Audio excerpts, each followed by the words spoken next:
আসসালামু আলাইকুম। সম্মানিত সুধীমণ্ডলী, আমরা সূরা নামলের ৩২ নম্বর আয়াত থেকে এখন আলোচনা শুরু করব ইনশাআল্লাহ। আউযু বিল্লাহি মিনাশ শাইতানির রাজীম। বিসমিল্লাহির রহমানির রহিম। ক্বালাত ইয়া আইয়ুহাল মালাউ আফতুনি ফি আমরি মা কুনতু কাতিআতান আমরান হাত্তা তাশহাদুন। রানী বিলকিস বললেন, হে আমার মন্ত্রী পরিষদ, আফতুনি ফি আমরি, তুমি আমার কাজে আমাকে সিদ্ধান্ত দান করো, ফতুয়া দাও, সিদ্ধান্ত দাও। মা কুনতু কাতিআতান আমরান, আমি হই না সিদ্ধান্ত গ্রহণকারী কোনো কাজের, হাত্তা তাশহাদুন, যতক্ষণ না তোমরা তথায় উপস্থিত থাকো। তোমাদের অনুপস্থিতিতে আমি কোনো সিদ্ধান্ত নেই না, তোমরা উপস্থিত থাকবে, বলবে, আমি সিদ্ধান্ত নেব।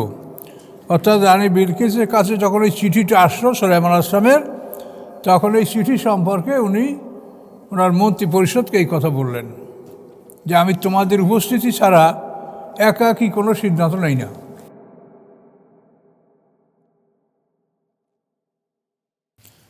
কলু, তখন তার মন্ত্রী পরিষদ বলল, নাহনু উলু কুয়া, আমরা শক্তির মালিক।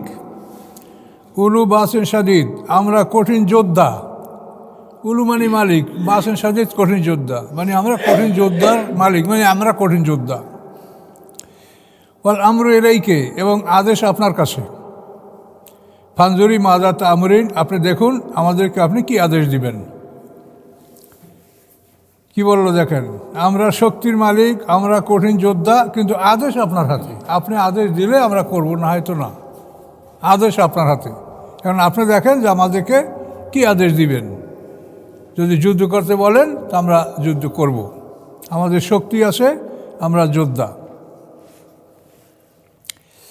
তো রানী বিলকিস কি বলে দেখেন, কলাত, রানী বিলকিস বললেন, ইন্নাল মুলুক এজা দাখালু কারিয়াতান, নিশ্চয়ই রাজা বাদশাগণ যখন প্রবেশ করে কোনো জনপদে, আফসাদুহা, তখন সেটাকে তারা ধ্বংস করে, বিধ্বস্ত করে। জাআলু আইজ্জাতা আহলি আযাল্লাতান, এবং পরিণত করে সম্মানিত অধিবাসীদেরকে অপমানিত। যারা সম্মানিত তাদেরকে অপমানিত করে। কাযালিকা ইয়াফআলুন, এবং এরাও এটাই করবে। কথাটা কত জ্ঞানসুলভ কথা, যে রানী বিলকিস তো এখনও মুশরিক, সে ইসলাম গ্রহণ করে নাই, কিন্তু তার কথাটা কোরআনে স্থান পেয়েছে। এটা বুঝেন ব্যাপারটা কতখানি গুরুত্বপূর্ণ কথা, চিরন্তন কথা। আবার দেখেন, ইন্নাল মুলুকা, নিশ্চয়ই রাজা বাদশাগণ, এজা দাখালু কারিয়াতান, যখন প্রবেশ করে কোনো জনপদে, আফসাদুহা, তখন সেই জনপদকে তারা ধ্বংস করে। ও জাআলু আইজ্জাতা আহলি আযাল্লাতান, এবং পরিণত করে তারা সম্মানিত অধিবাসীদেরকে অপমানিত। ও কাযালিকা ইয়াফআলুন, এবং এরাও এটাই করবে। আমি এই দৃশ্যটা দেখেছি স্বাধীনতার সময়। 71 সালে আমি ঢাকা ইউনিভার্সিটি কেবল ফার্স্ট ইয়ার ছাত্র। তো আমি তো ভাষা জানতাম, এর জন্য আমার কোনো ভয় ছিল না। ওরা পাঞ্জাবি, উর্দু যাই বলে, আমার ভাষা আমি জানি, আমি বিনিময় করতে পারবো, এই জন্য আমি কিন্তু ঘোরাফেরা করতাম। তো ওই সময় আমি দেখেছি যে ওরা যে কোনো একটা লোক ধরতে পারছে, ধরেই তার কাছে একটা বোঝা উঠে, এইটা লাও। মানে সেটা তাদের অস্ত্র হোক, বা অন্য একটা ব্যাগ হোক, না আর একটা কিছু হোক, একটা মানুষ পাইলেই ধরে এই উঠাও। তো এখন সে ওইটা তুলতে বাধ্য। তো এই যে রানী বিলকিসের কথাটা, এখন যে লোকটাকে তুমি বোঝা চাপাইলা, সে কে তুমি তো জানো না। সে হয়তো শহরে একজন সম্ভ্রান্ত মানুষ, কিন্তু তুমি তাকে ধরতে পারছো, ধরে এইটা লাও, তোলো, উঠাও। তাহলে এই কথাটা যে রানী বিলকিস বলছে যে বিদেশি রাজারা, ইন্নাল মুলুক এজা কারিয়াতান, যখন বাদশারা কোনো জনপদে প্রবেশ করে, তো কী করে তারা, আফসাদুহা, প্রথমে হয়তো সেটা থেকে তারা ধ্বংস করে, জ্বালাও পোড়াও ভাঙচুর করে। ও জাআলু আইজ্জাতা আহলি আযাল্লাতান, এবং সেখানের সম্মানিত অধিবাসীদেরকে তারা অপমানিত করে, এবং এরাও এভাবে করবে। এই যে আর্মি অপারেশনে এরা যে বাড়িঘর পোড়ায়, এর কারণ হলো যে যদি জায়গাটা পরিষ্কার না হয় তাহলে বোঝা যাবে না যে আমাকে কোন দিক থেকে আক্রমণ করছে। এই জন্য মানুষের বাড়িঘর পোড়া যে কত বড় ক্ষতি সেটা চিন্তা না করে নিজেদের প্রোটেকশন, যে সামনে বাড়িঘর থাকলে আমরা বুঝতে পারবো না যে আমাদের আক্রমণ করলো কিনা বা কোথা থেকে আক্রমণ হচ্ছে। এই জন্য ওরা অ্যাডভান্স করবে আর পোড়াইয়া সাপ ভাঙিয়া চুরিয়া পোড়াইয়া সব মেসমার করিয়া সমান করিয়া তারপর যাবে। এই আর্মিদের কাজ, বিশেষ করে বিদেশিরা এরকমই করে। তো রানী বিলকিস এই কথাটা কোরআনে আল্লাহ তুলে দিয়েছেন, আমরা পড়ছি। এখন কি করা যাবে তাহলে? ওয়াইন্দি মুরসালাতুন ইলাইহিম বিহাদিয়াতিন, নিশ্চয়ই আমি প্রেরণ করব তাদের নিকট হাদিয়া, মানে সুলাইমান আলাইহিস সালামের নিকট আমি হাদিয়া পাঠাবো। ফানাজারাতুন, অতঃপর আমি দেখব, বিমা ইয়ারজুল মুরসালুন, কি নিয়ে ফিরে আসে আমার প্রেরিতগণ, কি নিয়ে ফিরে আসে আমার প্রেরিতগণ। আমি যাদেরকে প্রেরণ করবো হাদিয়া, তারা কি খবর নিয়ে ফিরে আসে এটা আমি দেখব, এটা আমি হাদিয়া পাঠাবো। তো হাদিয়া পাঠাইছেন খুব বিশাল আকৃতির, 500 স্বর্ণের ইট, 500 রূপার ইট, সুলাইমান আলাইহিস সালামের জন্য একটা মুকুট, তারপরে একটা মুতি একটা কৌটে ভরা, তো এগুলি, তারপরে 500 দাস, 500 দাসী, এবং দাসদেরকে মেয়ে লোকের পোশাক পরানো হয়েছে এবং দাসীদেরকে পুরুষের পোশাক পরানো হয়েছে, এবং এইভাবে লেবাস পোশাক সাজিয়ে 1 ঘোড়ার উপরে সওয়ার করে তাদেরকে রওনা করছে। 1 ঘোড়া, 1 বোঝেন তো, যেটার একটা পিসি। এই ঘোড়া 1 ঘোড়া উপরে এই 500 দাস দাসী এবং অন্য যারা এদের নেতৃত্ব দেবে, তাই ওই সোনারি চোপারি এই সব কিছু নিয়ে রানী বিলকিস সুলাইমানের কাছে পাঠাই দিলেন। এখানে কি বলা আছে? শুধু ইন্নী মুরসালাতুন ইলাইহিম বিহাদিয়াতিন, আমি পাঠাতে আসছি তাদের নিকট উপঢৌকন। ফানাজিরাতুন, এবং আমি দেখব, বিমা ইয়ারজুল মুরসালুন, কি নিয়ে ফিরে আসে আমার প্রেরিতরা, যাদেরকে প্রেরণ করছি তারা কি নিয়ে ফিরে আসে আমি দেখব। ফালাম্মা জা সুলাইমান, অতঃপর যখন এই হাদিয়া পার্টি, হাদিয়া তোহফানিয়া রানী বিলকিসের এই দল, এবং একটা তালিকা করে দিয়েছিল কাগজে, এই হাদিয়া আমি পাঠালাম আপনার দরবারে। ফালাম্মা জা সুলাইমান, অতঃপর যখন তারা সুলাইমান আলাইহিস সালামকে আসলো, কলা, সুলাইমান আলাইহিস সালাম বললেন, আতুমিদ্দুনি নানি বিমালেন, তোমরা কি মাল দ্বারা আমাকে সাহায্য করতে চাচ্ছ? তোমরা কি মাল দ্বারা আমাকে সাহায্য করতে চাচ্ছ? ফামা আতানি আল্লাহু খাইরুম মিম্মা আতাকুম, যা আমাকে দিয়েছেন আল্লাহ তারা উত্তম উহা হতে যা তোমাদেরকে আল্লাহ দিয়েছেন। তোমাদেরকে যা আল্লাহ দিয়েছেন তার সহিত আমাকে সেটা উত্তম। ফামা আতানি আল্লাহ, যা দিয়েছেন আমাকে আল্লাহ, খাইরুন উত্তম, মিম্মা উহা হতে আতাকুম, যা দিয়েছেন তোমাদেরকে যা দিয়েছেন তার সহিত আমাকে দিয়েছে আল্লাহ উত্তম। বালান তুমবে হাদিয়াতিকুম তাফরাহুন, বরং তোমরা তোমাদের হাদিয়ায় সন্তুষ্ট থাকো। হাদিয়া পাইলে আনন্দিত হওয়া সন্তুষ্ট তোমরা, আমি না, আমি হাদিয়ায় খুশি না। এখন হাদিয়াগুলো দেখেন, 500 স্বর্ণের ইট, 500 রূপার ইট, কী আশ্চর্য ব্যাপার। এখন এই হাদিয়া নিয়ে যখন ওরা রওনা করছে, তো সুলাইমান আলাইহিস সালাম হুদুদ পাখি বসে না, হুদুদ পাখি, তুমি দূরে থাকো। এখনও দূরে থেকে সব দেখছে, দেখে সুলাইমান আলাইহিস সালামকে খবর বলছে যে এভাবে কিন্তু আপনার দরবারে এরা হাদিয়া নিয়ে রওনা হয়ে গেছে। বলার পরে সুলাইমান আলাইহিস সালাম দরবারের লোকদেরকে বলল যে তাদের জন্য একটা বিশাল মাঠ, মানে একটা জায়গা তৈরি করো, এবং তাদের আমার দরবারে আসার জন্য রাস্তা তৈরি করো, এবং সেই রাস্তাটা করবে সোনার উপর ইট দিয়ে।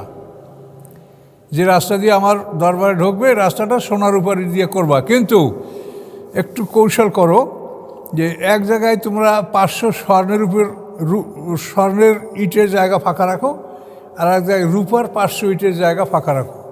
তো ওরা যখন ওইখানে এসে দেখবে যে এইখানে 500 ইটের জায়গা ফাঁকা আর ওদের কাছে আছে 500 ইট, তখন ওরা লজ্জিত হবে, মনে করবে যে আমরা যদি এই ইট নিয়ে যাই তা এই দরবার লোকেরা বলবে যে তোমরা আমাদের রাস্তাটি চুরি করছো। কৌশলটা করছে কি দেখেন।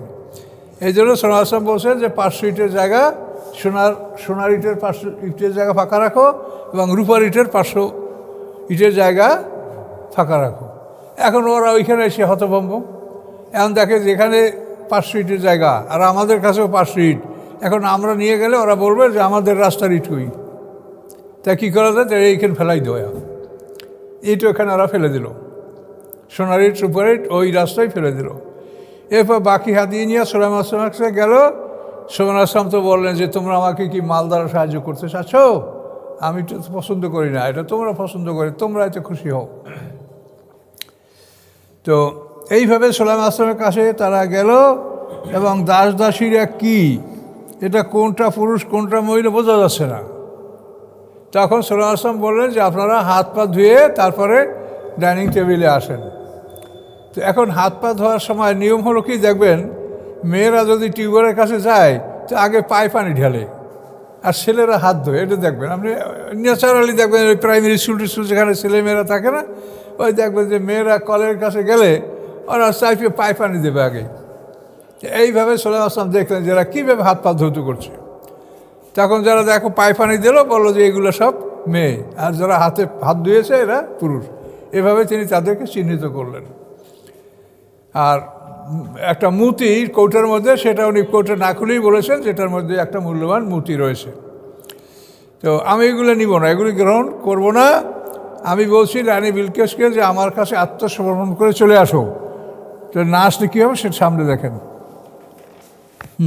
এখন সুলাইমান আসলাম বললেন, ইরজি ইলাইহিম, তোমরা তাদের কাছে ফিরে যাও, অর্থাৎ রানী বিলকিসের কাছে ফিরে যাও। ফালা নাতিয়ান্নাহুম, অবশ্যই আমি তাদেরকে নিয়ে আসবো, বেনে জুনুদেন, এমন বাহিনী দ্বারা, লা কেবল আল্লাহম বেহা, যেরকম বাহিনী তাদের নিকট নাই। না লা মানে না, কেবালা মানে নিকটে, লাহম তাদের, বেহা ওইরূপ বাহিনী। এর যে এলাইহিম, তোমরা তাদের কাছে ফিরে যাও, অবশ্যই আমি নিয়ে আসবো তাদেরকে। কাদেরকে? মানে রানী বিলকিস এবং তার সৈন্যবাহিনীকে।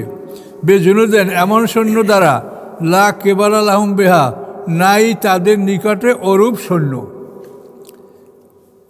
ওয়ালা নুখরিজান্নাহুম, এবং অবশ্যই আমি বের করব তাদেরকে, মেনহা, তাদের ওই এলাকা থেকে, অঞ্চল থেকে, আজেল্লাতান, অপমানিত অবস্থায়, অহম সাগিরুন, এবং তারা হবে ছোট। ছোট মানে অপমানিত, দুটি একই ধরনের অর্থ। তারা হীন অপমানিত হয়ে আমার কাছে আসতে বাধ্য হবে। আমি এমন বাহিনী দিয়ে তাদেরকে এখানে নিয়ে আসবো। এই সুলাইমান আসলাম জানাই দিলেন।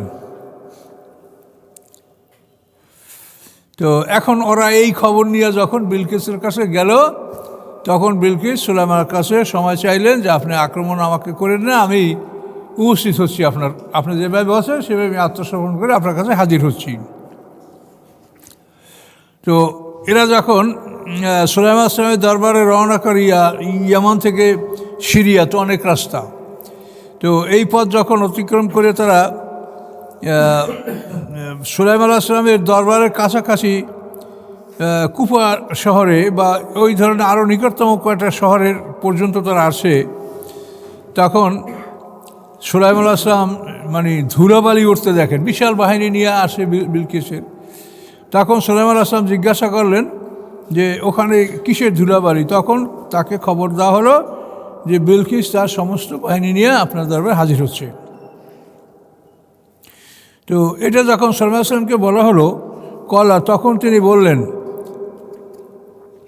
ইয়া আইওয়াল মালাও, হে আমার সভাসদ মন্ত্রী পরিষদ, আইয়ুকুম, কে আছে তোমাদের মধ্যে, ইয়া তিনি নিয়ে আসবে, বে আর সে তাহার সিংহাসন, কাবলা পূর্বে, আই আতুনি, যে সে আসবে আমার কাছে, মুসলিমের আত্মসমর্পণ করে। তর্জমাটা আবার দেখেন। কলা, সুলাইমান আসলাম বললেন, ইয়া আইওয়াল মালাও, হে আমার মন্ত্রী পরিষদ, আইয়ুকুম, তোমাদের মধ্যে কে, ইয়া তিনি নিয়ে আসবে আমার কাছে, বে আর সেহা তাহার সিংহাসন, কাবলা পূর্বে, আইয়া তুনি মুসলিমে, যে আসবে সে আমার কাছে আত্মসমর্পণ করে। জানতে পারছেন?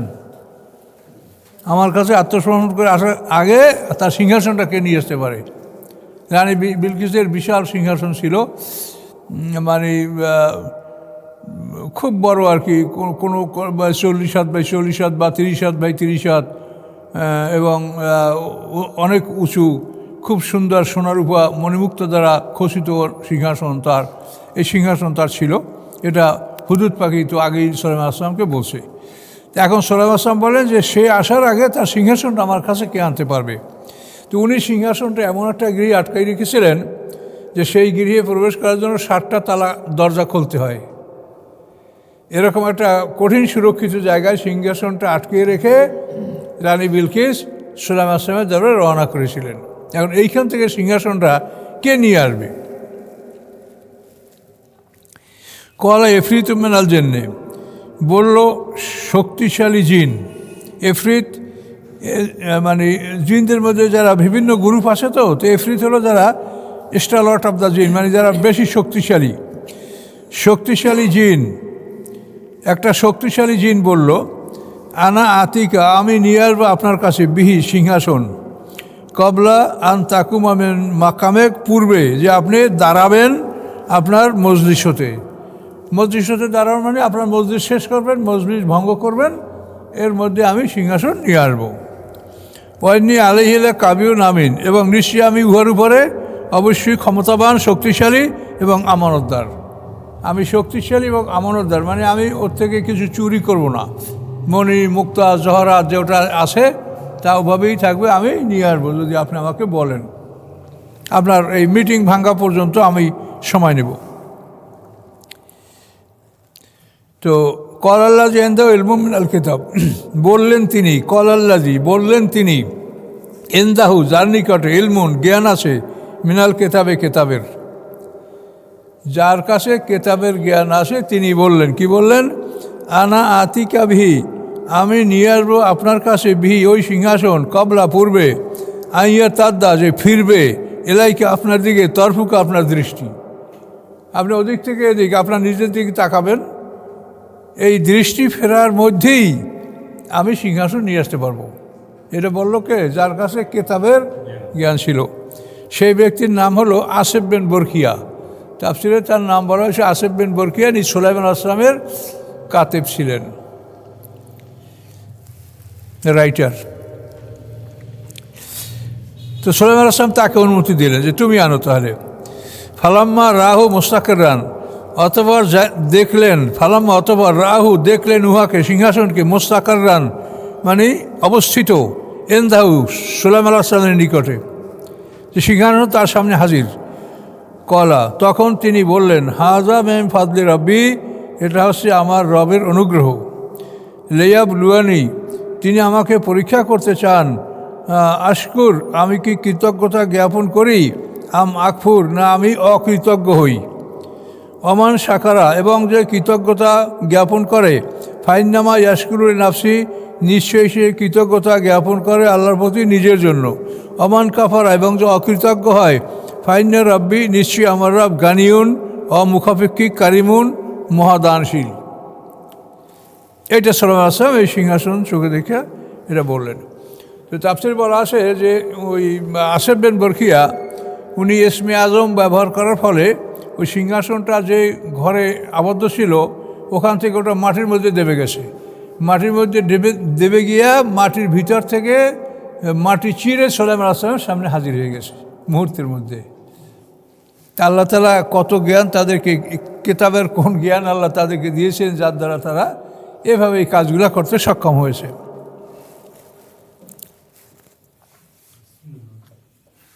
এখন সিংহাসন যখন হাজির হয়ে গেল, বিলকিস তো কাছাকাছি, মানে কুফা থেকে আর সিঁড়ি আসতে খুব অল্প সময়ের মধ্যে হয়তো চলে আসবে, কিন্তু সিংহাসন তার আগেই চলে আসে।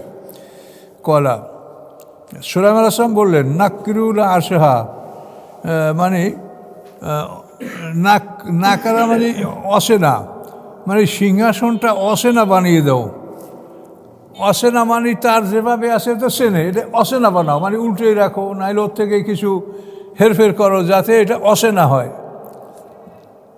আর যদি সোজা করেন তো নাকিরু মানে উল্টিয়ে রাখো, আর নাকিরু যদি একেবারে শব্দের অর্থ করেন তো অর্থ হবে ওটাকে অসেনা বানাও, এমন কিছু করো যাতে সে চিনতে না পারে।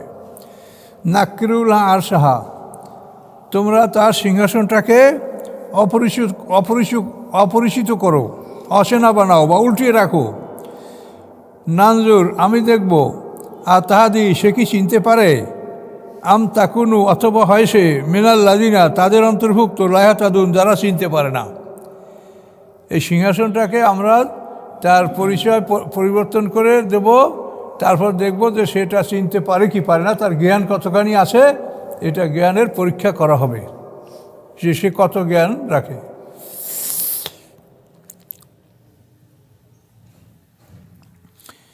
ফালাম্মা জাত, অতঃপর যখন সে হাজির হলো সুলাইমান আলাইহিস সালামের কাছে, কিলা, তাকে বলা হলো, হাকাজা আশুক, এটা কি, এরূপ কি আপনার সিংহাসন, এটা কি আপনার সিংহাসন? কলাত, রানী বিলকিস বললেন, কান্নাহু হুয়া, মনে হয় যেন ওটা সেটাই। মানে না হা বললেন না, এমনভাবে বললেন একটা জ্ঞান সুলভ কথা। কান্নাহু, মনে হয় যেন উহা, হুয়া সেটাই, মনে হয় যেন উহা সেটাই। উতিনাল এলমা মেন কাবলেহা, এবং দেওয়া হয়েছে আমাদেরকে জ্ঞান মেন কাবলেহা, ইতিপূর্বে। মানে এই যে আপনার এই ক্ষমতা আছে, এই জ্ঞান আমাদেরকে ইতিপূর্বে দেওয়া হয়েছে। অকুন্না মুসলিমের, এই জন্য আমরা সবাই আত্মসমর্পণ করে আপনার কাছে হাজির হয়েছি। তাহলে আল্লাহ তাআলার নিয়ামত কত আছে, তিনি ইচ্ছা করলে কত নিয়ামত দিতে পারেন। কাজে যে তিনি জান্নাত দিতে পারবেন, জান্নাতের সোনার বাড়ি সোনার ঘর পাবেন, এটা আপনারা এখান থেকে বুঝে নেন যে এটা আল্লাহর কাছে কিছুই না। তবে এই ধন সম্পদ অধিক পরিমাণে মোমেনদেরকে দেওয়ার ক্ষতি আছে, সেই জন্য আল্লাহ তাদেরকে কমিয়ে কমিয়ে দেন।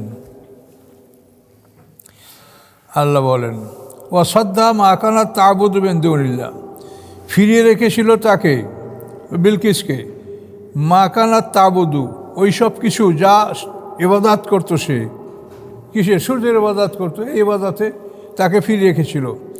মিন দুনিল্লাহ, আল্লাহর পরিবর্তে, আল্লাহর পরিবর্তে সে যার ইবাদত করতো এগুলোই তাকে আল্লাহর পথ থেকে ফিরিয়ে রেখেছে। ইন্না কানাত মিনাল কওমিল কাফিরিন, এবং নিশ্চয়ই ছিল সে কাফের সম্প্রদায়ের অন্তর্ভুক্ত। মানুষের ইবাদত করার একটা ক্ষুধা মানুষের মধ্যে থাকে। এখন ইবাদতটা করতে পারলেই হইল। এখন সেটা আমরা আল্লাহকে সেজদা করি, ওরা মূর্তিকে সেজদা করে, সেজদা তো করে। তো ইবাদতের ক্ষুধা এটা প্রত্যেক মানুষের মধ্যে আছে। এখন ওইটা খাইলে আর এইটা খাওয়ার মতো ইচ্ছে থাকে না। কি কথা বলতে পারছেন? কুখাদ্য খাইলে আপনি ভালো খাদ্য আর খাইতে পারবেন না, কিন্তু পেট ভরবে আপনার কুখাদ্যও। সেই জন্য বলা আছে, অসাদ্দা মা কানাত তা'বুদু মিন দুনিল্লাহ, আল্লাহর ব্যতীত, আল্লাহ ছাড়া ওরা যার ইবাদত করতো সেইগুলি তাদেরকে আল্লাহর দিন থেকে ফিরিয়ে রেখেছে, এবং ওরা ছিল কাফের সম্প্রদায়ের অন্তর্ভুক্ত।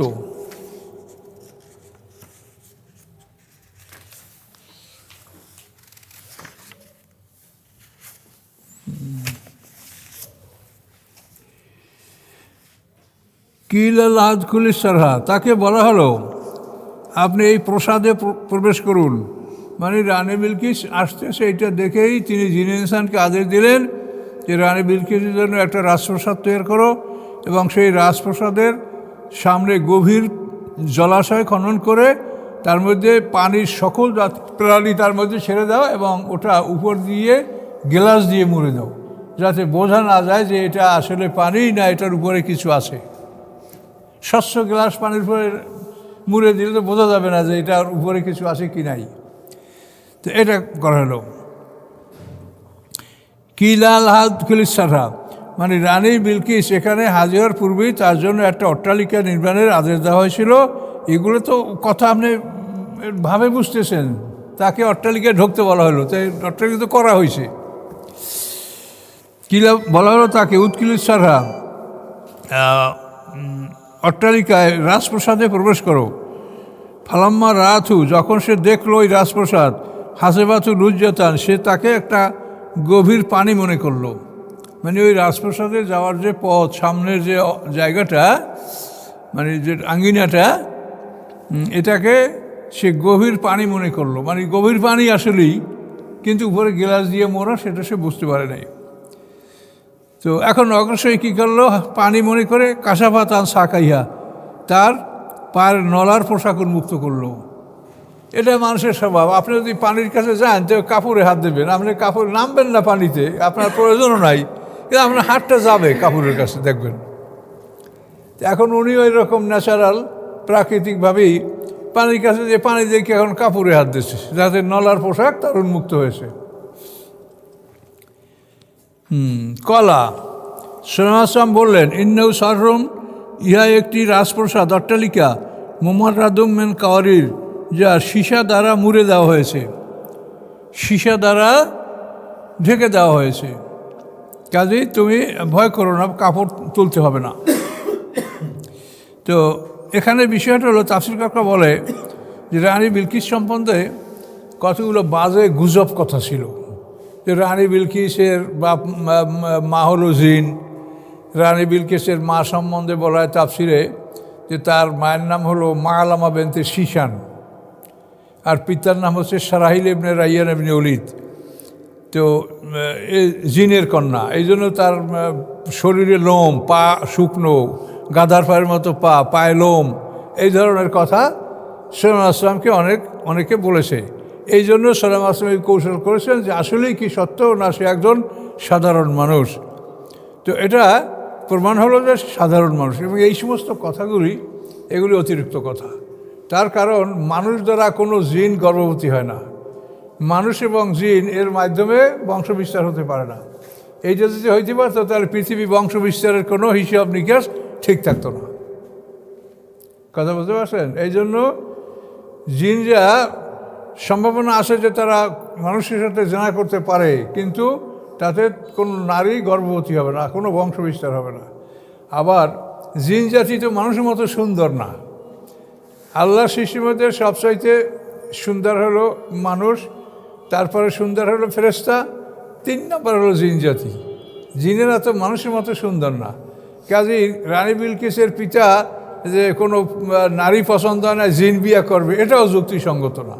কাজে এইসব কথাগুলো বলা আছে, বা আপনারা হয়তো অনেক আলেমদের মুখে শুনবেন এরা বলে, কিন্তু এগুলো কথা ঠিক না। তো এই সুলাইমান আসলামের কাছে যে তার ব্যাপারে খারাপ মন্তব্য করা হয়েছিল, সেটা পরীক্ষা করার জন্য তিনি এই কৌশল অবলম্বন করে তার পায়ের অবস্থাটা দেখলেন যে না, সে একজন সাধারণ নারী, বা সাধারণ নারীদের যে অবস্থা থাকে সেইভাবেই তিনি মানুষ, কোনো অন্য কিছু না।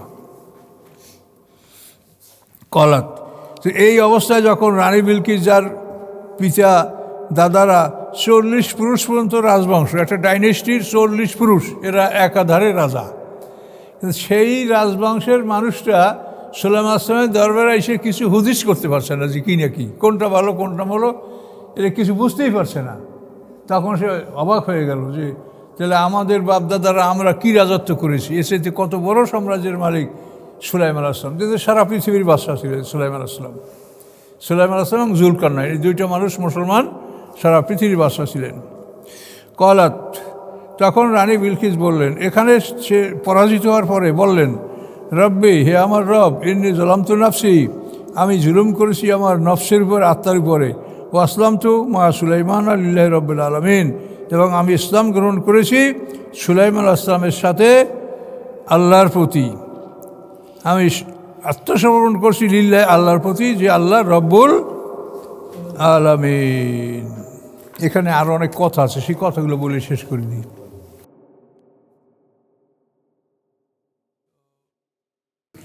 এই যে রানী বিলকিস সম্পর্কে যে তথ্যটা, যে তার মা বাবা, তার মা জিন কিনা, তো এটা সম্পর্কে আপনারা জানেন যে তার মায়ের নাম যেটা বলা হয় যে মাআলামা বিনতে শিশান, এটা ঠিক না। তিনি মানুষ, এবং মানুষের বংশ থেকেই জিন জাতি, মানুষ থেকে জিন জাতি গর্ভবতী হয় না, মানুষ জিনে বংশবিস্তার হয় না, কোনো প্রাণী হবে না। আপনি একটা প্রাণীর যে তার সজাত ছাড়া সে গর্ভবতী হবে না, কোনো প্রাণী হবে না।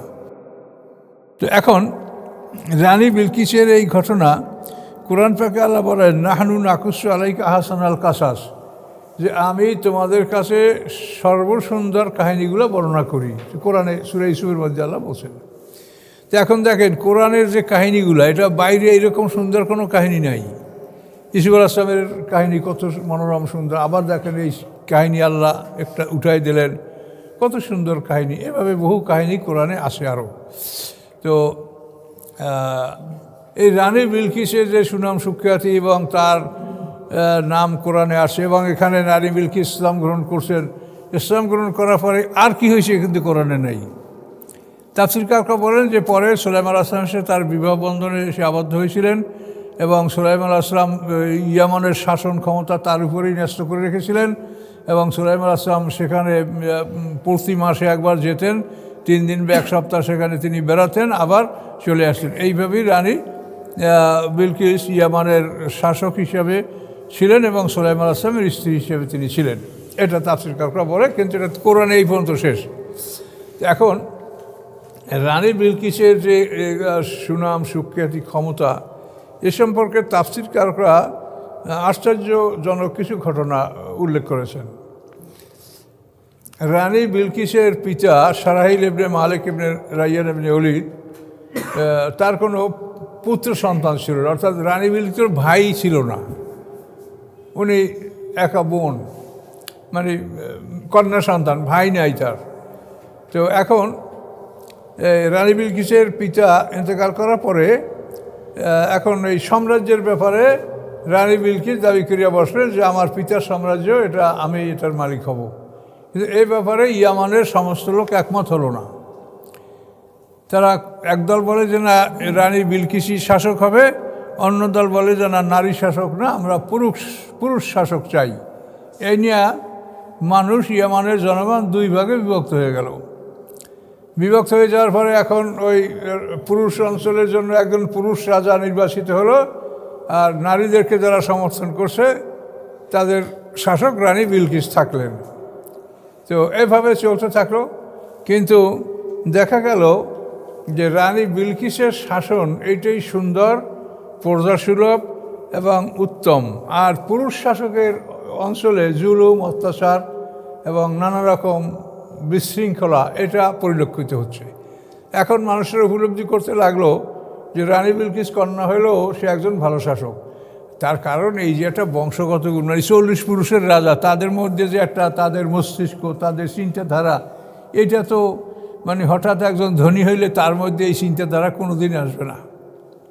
একটা বংশীয় মানুষের আচরণ আর একটা লোক ওই 2-5-10-এর মধ্যে কুটিপতি হয়ে গেছে, এর আচরণ আকাশ পাতাল ব্যবধান। আপনি মানে তাদের প্রত্যেকটা ব্যবহারেই বুঝতে পারবেন যে এই লোকটা অভদ্র। আর যারা বংশীয় লোক, তাদের আচরণে আপনি সন্তুষ্ট হবেন। এটা একটা নেচার, এটা প্রাকৃতিক, এটা অস্বীকার করা যাবে না। তো এখন মানুষ অসন্তুষ্ট হয়ে গেছে। কি ব্যাপারে এখন পুরুষ রাজার শাসনে তারা থাকতেই চায় না, এখন তারা চায় যে একত্রিত হবে। তাহলে একত্রিত তো এমনি কেউ ছাড়বে না, কেউ দুজনে যুদ্ধ হবে, এরকম একটা ভয়ঙ্কর পরিস্থিতির সৃষ্টি হলো। সৃষ্টি হওয়ার পরে রানী বিলকিস এমন এক কৌশল বর্ণন করলেন, তিনি ওই যে পুরুষ রাজা তার কাছে গোপনে একটা চিঠি লিখলেন যে আমি বিয়া করব, তার কারণ আমার তো ভাই নাই আর আমার কোনো সন্তানও নাই, আমি মরে গেলে তখন আমার বাবার সাম্রাজ্য কে দেখবে, কাজে আমি বিবাহ বন্ধনে আবদ্ধ হতে চাই এবং আমি সন্তান চাই, কাজে এই জন্য তুমি রাজা, এছাড়া ভালো কে আছে বা বড় কে আছে, তুমি আমাকে বিয়া করো। এই নিয়ে চিঠি দিছে। চিঠি পাইয়া ও তো এখন মানে আনন্দে আটখান যে রানী বিলকিস আমার সাথে বিবন্ধনে আবদ্ধ হবে। তো এখন ও সেইটা রানী বিলকিস কথা বলে যে তুমি আমার আত্মীয় স্বজনকে জানাও এবং তাদের মাধ্যমে তুমি এই কাজ সম্পন্ন করো। তো ওই পুরুষ রাজা যখন বিলকিসের আত্মীয় স্বজনকে জানালো, তখন তারা এটা অস্বীকার করলো, অবিশ্বাস করলো, যেটা হইতে পারে না। তো এরপরে সে বলল যে না, এটা সত্য। পুরুষ রাজা বললো যে আমার কাছে সে চিঠি দিয়েছে, সে সত্য, সে বিবাহ বন্ধনে আবদ্ধ হতে চায়। তখন সবাই মনে করলো যে অবশ্যই যদি চায় তাহলে হোক, আমাদের কি আপত্তি আছে, তাহলে বিবাহ হোক। এখন আনুষ্ঠানিকভাবে বিয়ে হলো। বিয়ে হওয়ার পরে রানী বিলকিস সে বাড়িতে গেল, স্বামীর বাড়িতে যাওয়ার পরে এখন তাদের আনুষ্ঠানিকতা যেটা আছে সেগুলি হতে লাগলো। এরপরে তারা পৃথক কক্ষে অবস্থান করলো, সেখানে তাদের জন্য নাস্তা পানির ব্যবস্থা থাকলো। সেই নাস্তা পানির মধ্যে, খাওয়া দাওয়ার মধ্যে ছিল মদ, স্ট্রং ড্রিঙ্ক। এখন রানী বিলকিস কৌশল করে ওই তার পুরুষ স্বামীকে বেশি করে মদ খাওয়ালো, তুমি আরও খাও, আরও খাও। তাকে এমনভাবে খাওয়ালো যে সে খাইয়া খাইয়া বেহুশ হয়ে পড়লো। কিন্তু রানী বিলকিস খুব সামান্য খেয়েছে, যাতে তার কোনো ক্ষতি না হয় বা সে তার হুঁশ না হারায়। তো এভাবে যখন দেখলো যে তার স্বামী এবার বেহুশ, তখন এই অবস্থায় তার গলা কাইটিয়া মাথাটা ওই ঘরের সামনে ঝুলেই রেখে রাতের মধ্যে রানী বিলকিস পালাইয়া তার রাজ্যে চলে গেল। সকালবেলা সবাই অবাক হয়ে গেল যে এই নাকি বিয়া, যে সে তো রাজাকে এইভাবে কৌশল করে হত্যা করেছে এবং হত্যা করার পরে পুরো ইয়ামান রানী বিলকিসের অধীনে চলে আসছে। এই কৌশল, এই জ্ঞান রানী বিলকিসের ছিল। তো এই জন্য এটা তাফসীরকাররা বলে এটা হতেই পারে, যেহেতু তার কথা তো আমরা আগেই দেখেছি যে সে যে মানে যুদ্ধের ব্যাপারটায় যে মন্তব্য করছে সে অনেক জ্ঞানের অধিকারী ছিলেন। এটা হতেই পারে যে এইভাবে রানী বিলকিসের কর্মের জন্য পরবর্তীতে সে পুরো ইয়ামানের শাসক ছিলেন এবং এইভাবেই তিনি শেষ জীবন পর্যন্ত ইয়ামান শাসন করেছেন। কিন্তু এরপরে কী হয়েছে কোরআনে না থাকলে তো আমরা কিছু বলতে পারি না, কারণ এইসব ইতিহাস তো কোরআনে না আসলে আমাদের বলার কোনো ক্ষমতা ছিল না।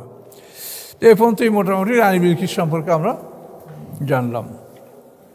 এরপরে আবার সামুদ জাতি সম্পর্কে আল্লাহ বলেছেন। এ পর্যন্ত থাক। আস্তাগফিরুল্লাহ আল্লাযী লা ইলাহা ইল্লা হুয়াল হাইয়ুল কাইয়্যুম ওয়া আতুবু ইলাইহি লা হাওলা ওয়া লা কুওয়াতা ইল্লা বিল্লাহিল আলিয়্যিল আযীম। اللهم صل على محمد وعلى آل محمد كما صليت على إبراهيم وعلى آل إبراهيم إنك حميد مجيد. اللهم بارك على محمد وعلى آل محمد كما باركت على إبراهيم وعلى آل إبراهيم إنك حميد مجيد.